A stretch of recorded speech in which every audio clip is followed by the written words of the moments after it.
Hey everybody, Dirili here. Thank you so much for joining me for another episode of X Malice. Our last episode with Kei Okazaki here. As promised, I'll give you my final thoughts on him. Although, it's actually my semi-final thoughts because I'm doing my thoughts before I read his Blighted love ending. So that anybody who wants to hear this part can listen to it without having to run the risk of accidentally seeing something sad in the bad ending. Alright, so Kei just... wow. He was a total dark horse for me. I mean, I knew I was gonna like him a lot. You know, when I first bought the game, when I first looked at the game initially, I was like, yeah, I think it's gonna be between Enomoto, Shiraishi, and Kei. I pegged them as three that I was gonna love initially. And Enomoto was a little bit of a disappointment for me, but Shiraishi was totally on point, and Kei just blew me away as to all expectations. I mean, his talk near the beginning where he said that Ichika was honest and all, and she was pretty much all that she seemed, and that he couldn't be like that. That speech, like, totally had me fooled. I mentioned a few times I suspected that he could be an Adonis spy like Shiraishi or something, but no. Really, he was a pretty innocent guy himself, just mostly self-deprecating. I love how I had that unique view that I don't think I've ever seen in any characters before, where he wasn't afraid of death, he wanted to die, but he didn't want to just throw his life away meaninglessly. It's like he was trying to find a good cause to donate his life to, since he was going to get rid of it anyway. Because it's like, he wasn't even sad thinking about it. It's like he was so logical about it. But in the interim, while he was still living his life, finding that way, it seemed like he was a lonely, lost soul. Part of the whole puppy dog vibe I got from him. Always trying to be friendly with everyone. It's like he wanted friends, he wanted affection, but he didn't want to get too close to people, because he knew he could be leaving any time. I just wanted to hug him and pet him and soothe him until he couldn't take it anymore and pushes me down. I have the feeling that most people listening to this have probably played or watched Code Realize. If not, this could be a spoiler for you for like about 5 seconds. But yeah, not since Saint Germain have I gotten so emotional over a character, and his route reminds me a lot of Saint Germain in certain ways. The emotional aspects of it. Well, you could say the same about Shiraishi too, I guess, a bit. Between Okazaki and Shiraishi, both totally heart-rending routes. So now at the top of my Otome guys list, I have 2 white-haired yanderes. Apparently I really have a thing for guys with silver hair too. I like them tall, with silver hair, and yandere tendencies. I like how he went all yandere once Ichika made him want to live. How he said he basically replaced his obsession with death with her. And the passion. It took me back to the days of like my first love. Why has he been the only passionate guy in the game so far anyway?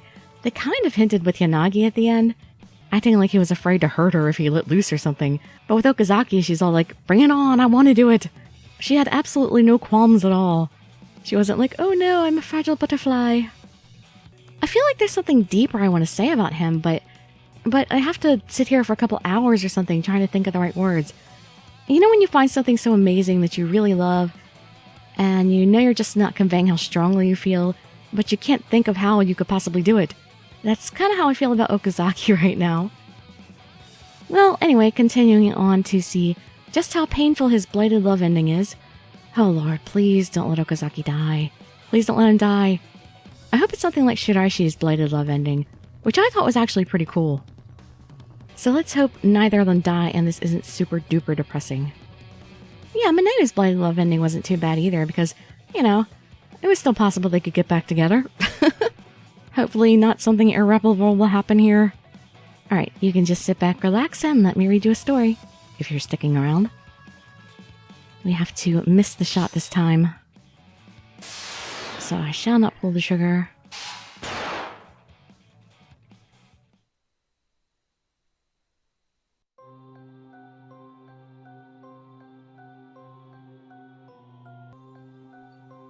And we're on Kei's side, so this is from his point of view. I wish that scene had been a dream. It happened when I had my gun pointed at Mikuni. Several shots came from the edge of the room. There was a rifle mounted on top of a wall. I noticed that at about the same time that I killed Mikuni. Gah! Mikuni dropped to his knees. At the same time, her body jerked at the edge of my vision. Ichika! A scream spilled from my lips. A despised myself for immediately assessing the situation and drawing a conclusion. She was beyond help. My mind had already processed that fact. Ichika! She didn't answer, no matter how many times I called her name. Of course she didn't. After all, she wasn't here anymore.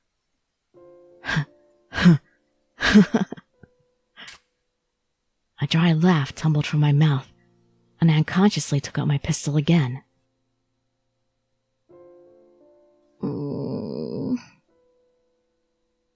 Damn it. Damn it, Ichika!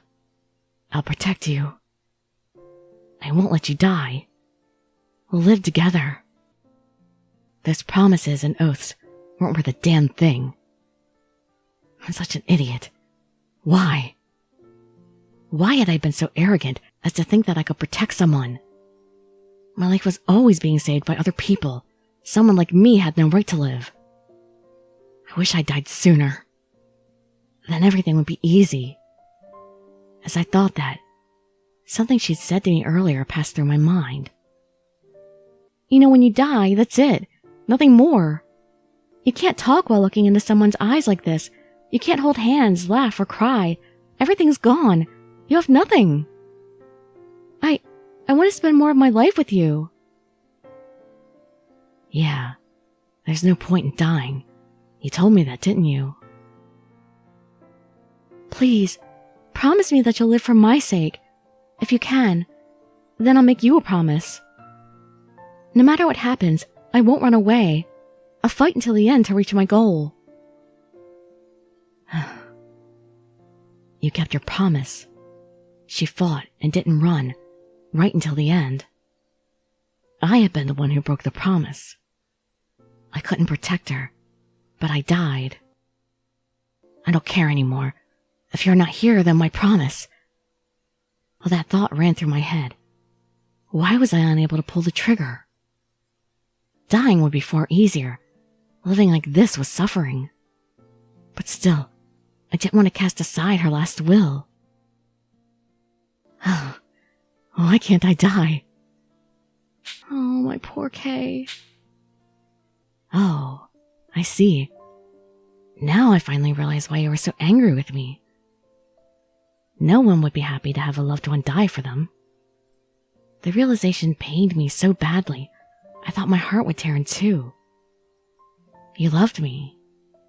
That's why she fought so desperately. I thought that I could live if you were here. Hey, Ichika, I can't lose to you. I was a huge fool, finally realizing just how much she had thought of me. I love you so much. She wasn't here to yell at me for trying to die. If I died, she wouldn't be sad. Yet, how? How could I be so important to you? She couldn't even bear the thought of my death. You're so unfair. I had to live. Even though it's this painful? Actually, Kei did tell her that if she died, he would die, so she couldn't die. My body obeyed its instincts. My finger trembled on the trigger. Who are you? That was terribly unfortunate, after you made it all this way. That voice. It was the voice from her collar. So it was this guy. You killed her. You aren't the only one who was greatly saddened by her loss. This outcome was very undesirable. Cut the crap. If it wasn't for you, then this would never have happened to her. Please don't shift the blame. Didn't you fail to protect her? You must have been wishing for death. Life in a world without her would be difficult. No, I made a promise to live no matter what. I understand your sorrow, so I will do you the favor of killing you.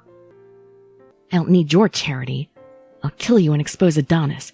That's the last wish she entrusted me with. Is that how you truly feel? You regret your failure to prevent her death. You have lost your proof of life and all hope. Allow me to kill you and indulge your wish. Death in the line of duty, an honorable end. That is what you desire. I wanted to die. I wanted to erase it all with my death. Goodbye, Kei Okazaki. I sincerely hope your sorrow will be crystallized in this world. I want to live. I wanted to live and repair her goodness.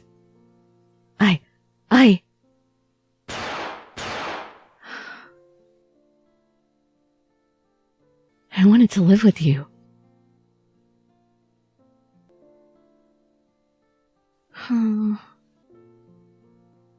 Of course it was heartrending, but honestly, dying together is better than either of us dying alone, I felt, although I'm really sad that he had to be the one to experience the pain of my death first. And then he went. And it was sad that he finally made that decision that he did want to live and then he died, but... darn you, game. Alright, well, I did my closing thoughts already, so that's it for this video, short as it may be. At least it'll get it up fast. Yeah, so next video will be a little bit later on today, should be. But yeah, right after this is going to be Sasazaka. Oh god, we're on the home stretch. So yep, I'll tear through him. And then I'll be free to take a rest. I'm going to sleep like 2 weeks straight. Well, I hope to see you in the next video or some of my other ones. And I'd be so grateful for any likes, comments, subscriptions, or shares with your friends to show some support. Thank you so much for joining me, and I wish you all health, happiness, and safety. Dirili signing out. Bye-bye, everybody.